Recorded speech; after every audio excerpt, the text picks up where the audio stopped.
IVM. TFG Football is an IVM production, and you can also check out their other awesome shows like Simplified, a show that explains intense topic from around the world and simplifies it for you so that you can appear cooler in front of your friends. You're listening to TFG Football. Hello everyone, welcome to a brand new episode of the TFG Indian Football Podcast. It feels great to be back in the IVM studio. Not a problem if I'm the only one over here, but great news is we've got Siju back. She's here for a special appearance, I should say. It's because her home state, Kerala, has finally a team that will be playing in the I-League. Siju, first of all, how are you feeling? All good, Kevin. Much better. So, as I said, this week has been a little bit of tiredness and weakness. I'm out of the big thing called dengue. But just that the mosquito is still loitering around, so I thought I'll just take this week off and get fully fit and come back next week. But there you go. Football is something that keeps us going, right? And from the time this news is out that, the bids have been opened up and we've been talking about this, that we would see some team from Kerala, at least in my generation, because back then I did hear a lot of teams like Viva Kerala and the likes of it. But this is a great news. Yes, we have Kerala Blasters in ISL, but one particular team from the crazy area, where it is, where football is dominant, that's Kozhikode. There you go, we have a team from there. Nothing better than that. And I was asked to make a small appearance to talk about it. So I was like, okay, let's do this. I feel much better, and it's about talking about Indian football. So Wonderful. Nothing better than that. Wonderful. So Chiranjit is also joining us, and he's been quiet. He's been listening. So we are talking about Kerala, and we've talked about a lot about Kerala. And Chiranjit, finally, the day is here that Kerala has an I-League team. Oh my goodness, I was so scared that something would go wrong, Like last year we have seen, things sort of trying to fall into place, and towards the end something goes wrong. I was so scared something might happen similarly here as well.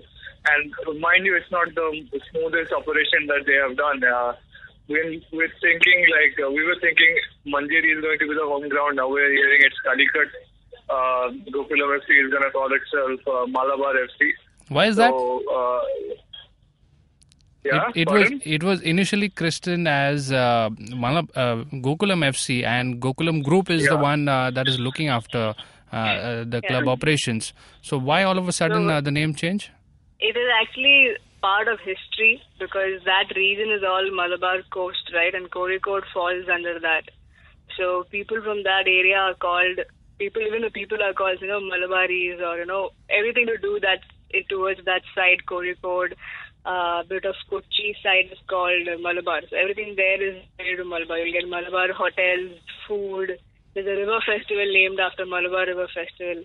So this is like for all the Mallus there, it's not a surprise that it's been called Malabar SPA. Okay. So the part of the reason is also that I think they're targeting ISL. Okay, that's why they're not staying in Manjeri, even though they know that like a 20,000 stadium will go full every time they play over there. But they want to capture a particular sect of the Mallu identity.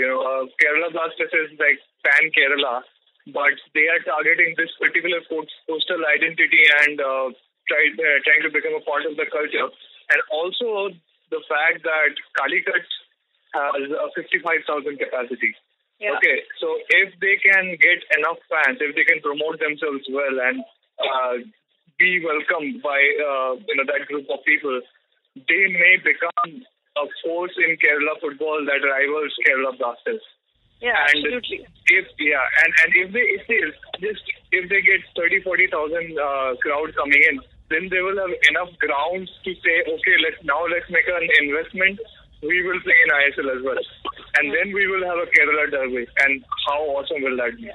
That would be insane, because just to point out and further take the point of Chiranjit, even the Kochi crowd, the crowd that comes to watch Kerala Blasters, the 65,000 crowd is huge amount of crowd comes from this part of Kerala.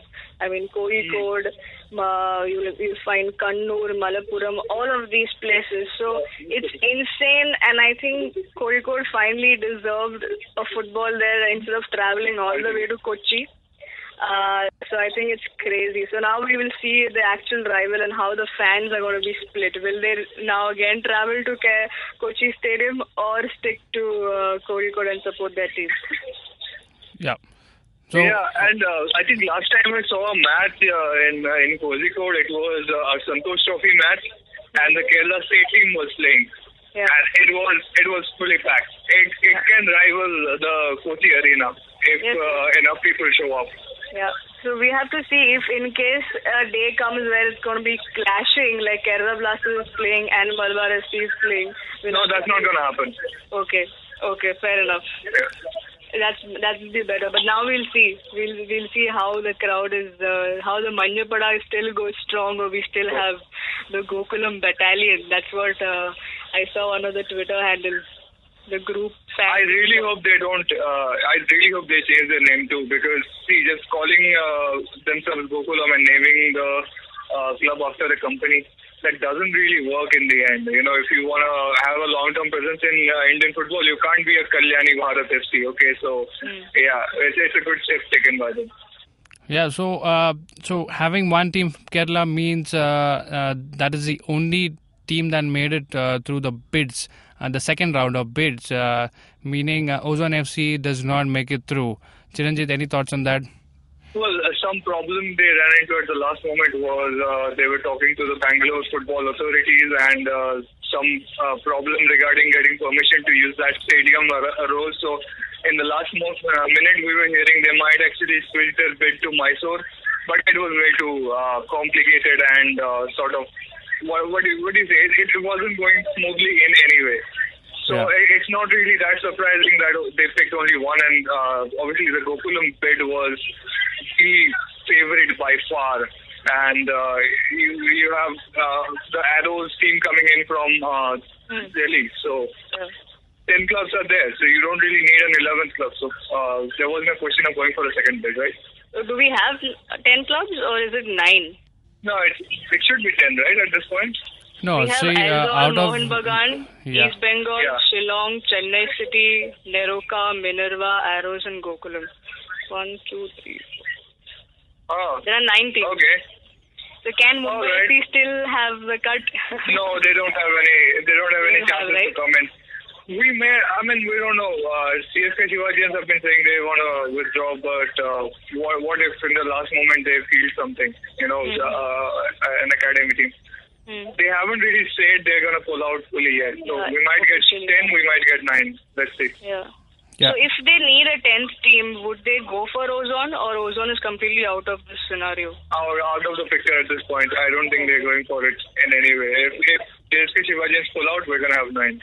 Okay. But nonetheless, Kevin and Chiranjit, I mean, look at that 9 teams.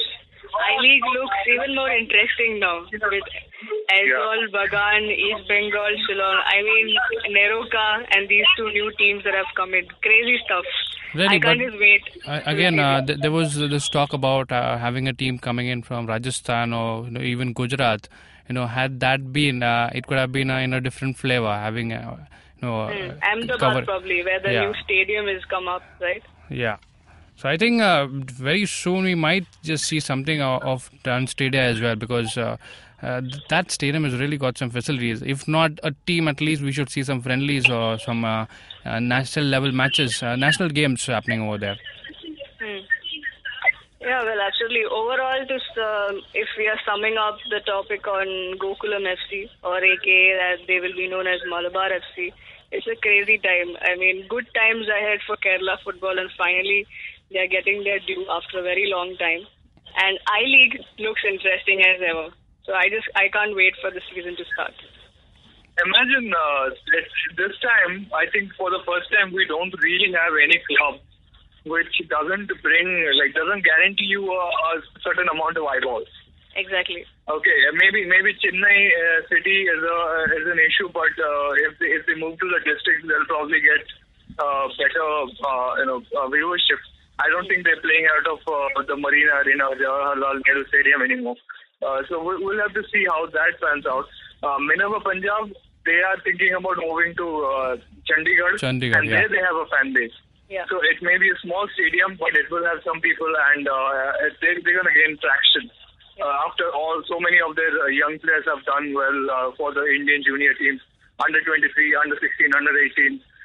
So all of that will fall into place, and with Gokulam in or Malabar FC in, we can definitely say that we're going to have the most popular season of I-League yet. Yes. Right. So on that note, we will head on to a break, and on the other side, we have the under-16 team that is making noise in the SAF Championship. We will talk in detail about that, and also about the India squad for Macau that we mentioned about, that we will be talking about today. That's all on the other side of the break. We will catch you guys. See you. In a world where people are busy playing Mendicott at Diwali parties, two men decide to go all in the river. Don't you mean on the river? On the river. Oh yeah. Two men will go where no one has ever gone before, to a studio with no air conditioning or Coke Zero, to talk about poker. Hey, order lo na yaar, koi kya hai ye bakwas? The SpartanPoker.com presents Mera Kaam Poker, hosted by Azim Banatwala, The best comedian in the world, according to himself. and Peter Abraham. Not related to John. New episodes out every Wednesday on the IBM podcast app or any other podcasting app you use. And for all our listeners who want to try out their hand at poker, you can log on to thespartanpoker.com, register yourself as a user with the promo code IBM, and you will get 200 bonus cash, which you can use to play poker for free. See you at the tables. Welcome back, guys, after the break, and we still have Siju with us. Siju joined in for her favorite topic, that is Kerala and Kerala football.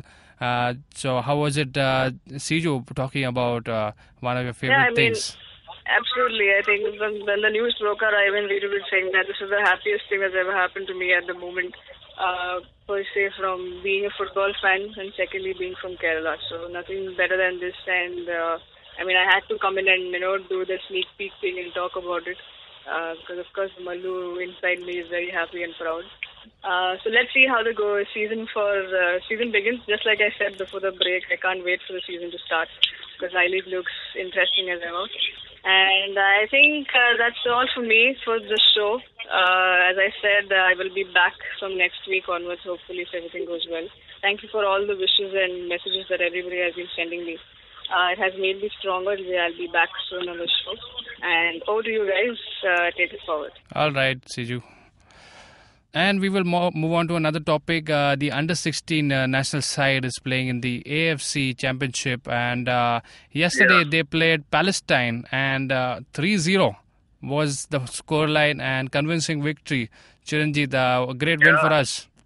Yeah, well, the senior national team is not playing Palestine probably, but, the under-16 team is just showing us what could be, So, it was a good start to the campaign. They have, they're not in the easiest of groups, but now with this win, they're top of the group. You can actually expect this team to go all the way deep into the knockouts. You can just look at this team and tell that in terms of confidence and technicality, how ahead they are of what the senior team was at that point. Okay, so yeah, this next under-18 team, the under-17 squad that's going to play in the World Cup, under-16, when they come in, we may go up to the 70s and 60s in the rankings. That's just how good they look at this point. Yeah. So, we are talking about the next generation of Indian football, and it's it's easy to spot those guys who are gelling up so well in the team, and could be in the future under 18, under 19 teams.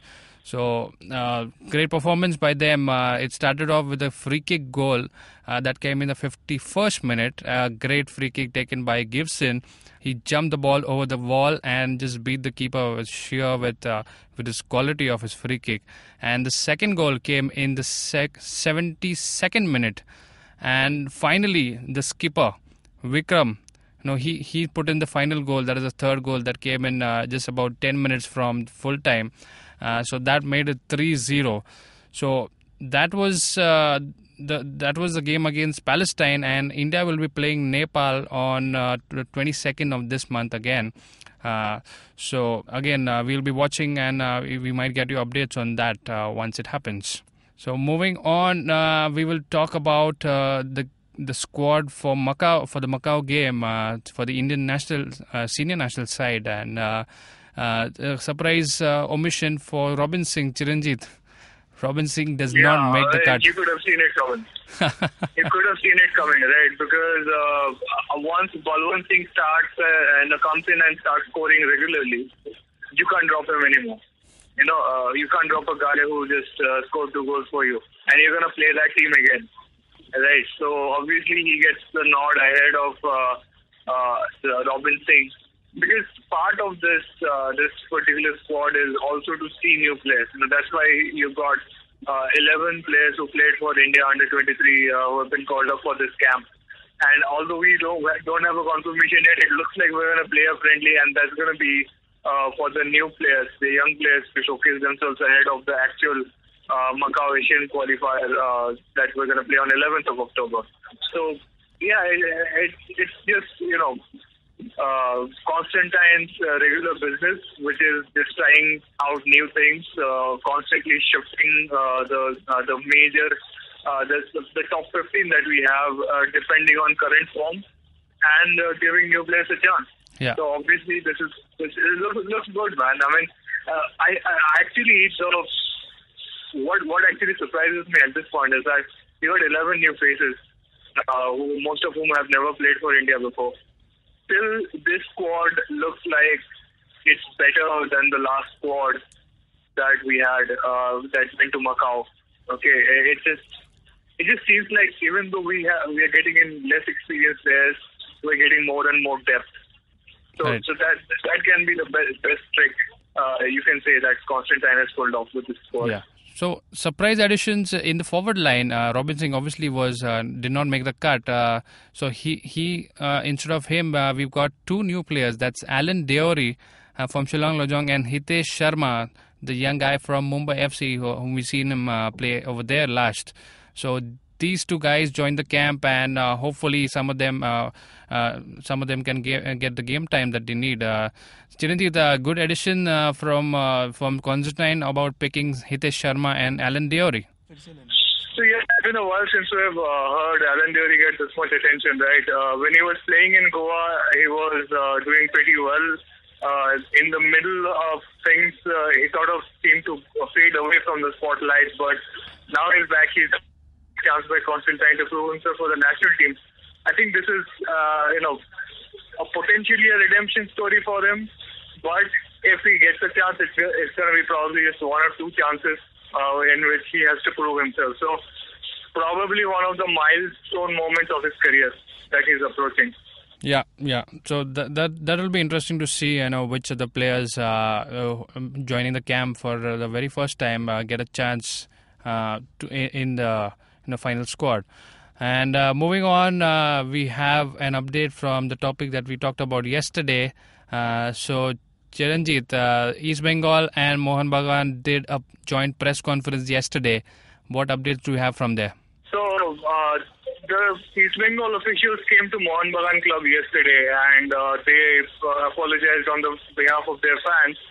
And see, this is what they needed to do, and I like the move that they made. I respect them for doing this, because so many fans they cannot really control all these fans, and they cannot be held responsible for those fans' actions, right? Because those fans probably don't have any affiliation with the club whatsoever, right? So what they did was that they came in, they had to project a picture of unity, between the clubs, a picture of friendliness between them, because if you don't do that now, then the Kolkata derby becomes a security risk.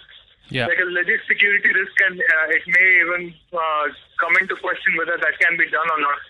We've already seen, some speculation happening whether the derby will be played behind closed doors.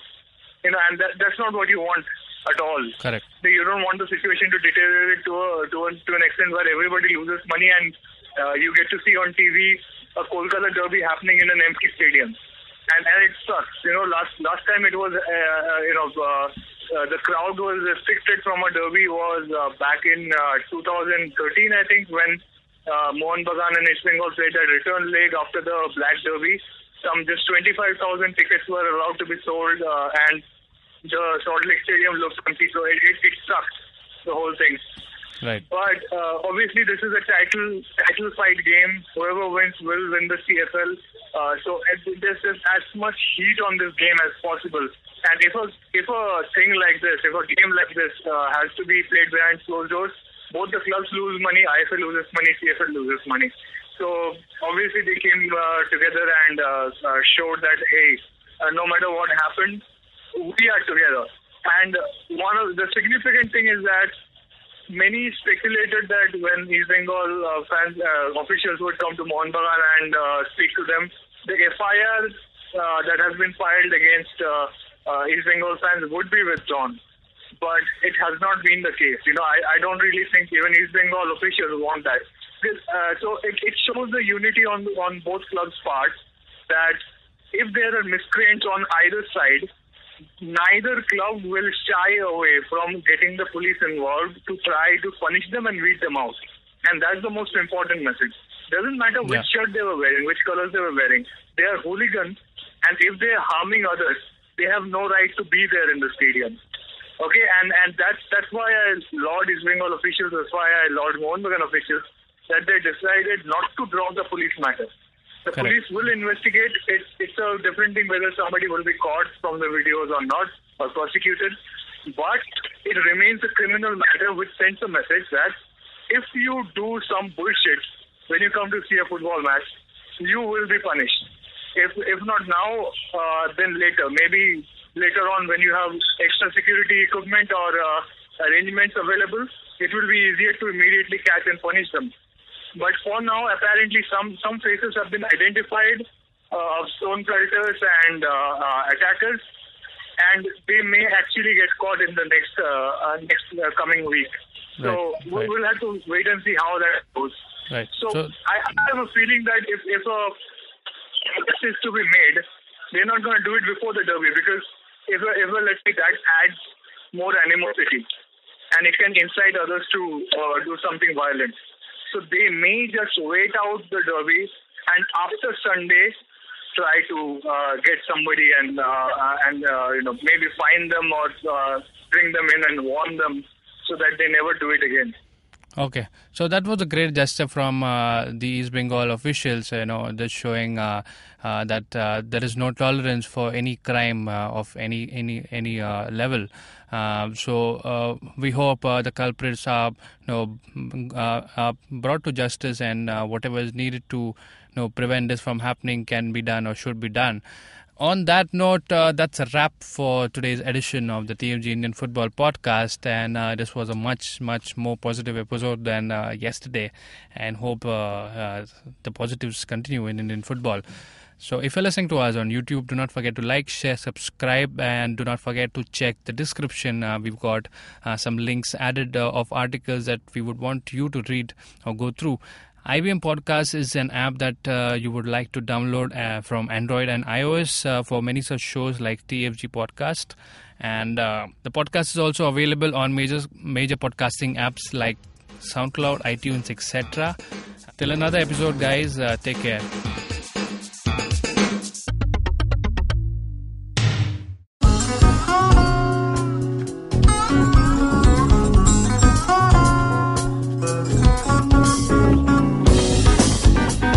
That was Tantrik Steve from Hansraj College, Delhi, performing at IIT Bombay's Mood Indigo. Just like them, there's a lot of new talent and art coming out of colleges all across India, but unfortunately most of this goes completely unnoticed or ignored. To fix this, we started ATKT.in. Hi, I'm Ankur, I'm a musician and a rapper, and I found that one of the best things about being an artist myself is finding new talent. Through ATKT.in, Tanya, my colleague who's a dancer, and our whole team really is putting all of our efforts into discovering and promoting all the coolest talent that's coming out of colleges all across India.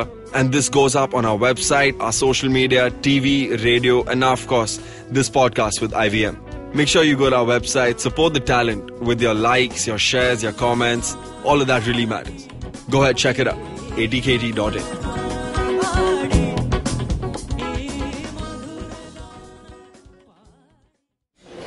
Excuse me भैया, excuse me. बोलिए madam. Menu में क्या है? Menu में scene unseen है, podcast है, on course है, Cyrus है, made in India, rediscovery project, empowering series, sex wax है, IVM लाइक्स है, सिंप्लीफाइड है, कीपिंग इट क्वियर है, थिंग्स एंड डेस्टिनेशंस है, माय नेबर जकरबर्ग है और द फैन गराज है. आपको क्या चाहिए? एक बार रिपीट कर देंगे क्या? रिपीट नहीं करता हम. आप जाओ IVMpodcast.com पे और सुनो ये सब, या फिर डाउनलोड करो उनका ऐप. सब आपकी उंगलियों पे.